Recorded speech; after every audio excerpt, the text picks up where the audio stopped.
Hello. Welcome back to Let's Talk Entertainment News. If you have not yet subscribed to our channel, please take a moment to do that now. We are just 75 or so subscribers short of 4,000, hoping to get there by the end of the year, which is fast approaching. Also, if you have something positive or constructive to say, feel free to drop it in the comment section below. But as always, keep it friendly, keep it on topic, don't make it personal. All right. Following yesterday's bit of news that the Salem's Lot remake may not be going to theaters and may in fact be going straight to Max, here's a little bit of praise from Stephen King to help alleviate some concerns that maybe the film is really bad, and that's why they may be considering moving it directly to the streaming service, although they do deny that move. Stephen King, full of praise for Salem's Lot remake.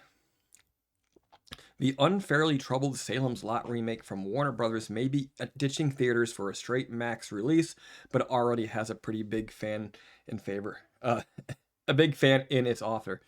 Trouble on the Lot. The movie, written and directed by Gary Dauberman, was initially developed for theatrical release, but myriad issues, some of it out of its control, have possibly caused Warner Brothers to send it straight to streaming on its Max platform. The movie suffered post-production woes that saw it shift away from its 2020 release window and then mysteriously hidden away after missing its September 2023 window as Evil Dead Rise took its spot. Currently, it sits shelved at Warner Brothers as Warner Brothers tries to figure out what to do with it.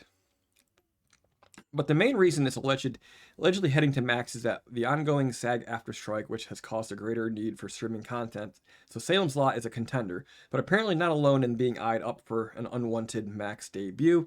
But Variety, who had the exclusive story, got word from a Warner Brothers spokesperson that no decision has been made about the film's future distribution plans.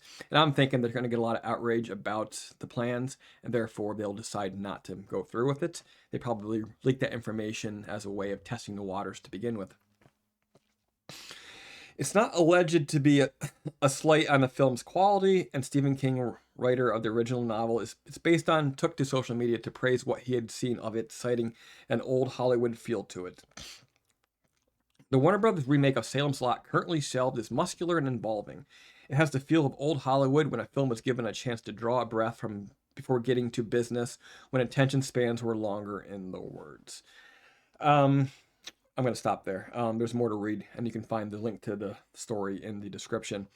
Okay, so praise from Stephen King. It's probably not a bad thing, but I remind you that Stephen King did not like Stanley Kubrick's version of The Shining, and the author relationship with their own work can be difficult. They see different things, have different expectations, and the transfer from page to screen can be a difficult one, and they don't always have the same necessities with two different art forms.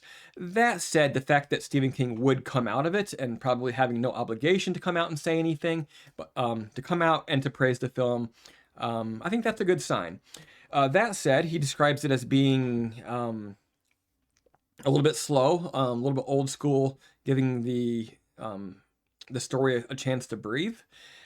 I think that's a wonderful thing. I think if that proves to be true, that's very good. I like that from my cinema. However, you just know that when this gets out to more critics, they're going to say, oh, it's a slow film. They should have cut 30 minutes or some shit like that, which is pretty predictable in this day and age. So yeah, I think there's mixed information coming out. Some indication that despite the claim that it's because of the strike, let's face it, when you go straight to streaming, a lot of the time, especially now that we're not in the height of the pandemic anymore, it's going to be because of quality issues. So I think that's a definite thing there. But, Stephen King liking it, I think that's in the positive overall, despite the fact that, his point of view should be a little bit different from ours. But I don't think he has any agenda on this. He's had, 100 films made of his works. I don't know that he's got any special deal going on here that he's going to benefit from it making more money than less. So I think that for him to come out of the woodwork just a day after that other announcement, I think that's a good sign. I think that it sounds like he has faith in it. And if he has faith in it, I have faith in it. Do you have faith in it? All right. Yeah, a lot of horror news coming out still, although we are now a couple of days after Halloween, on our way quickly to Thanksgiving. Um, what do you think? Drop a comment in the comment section below, and until next time, keep it creepy.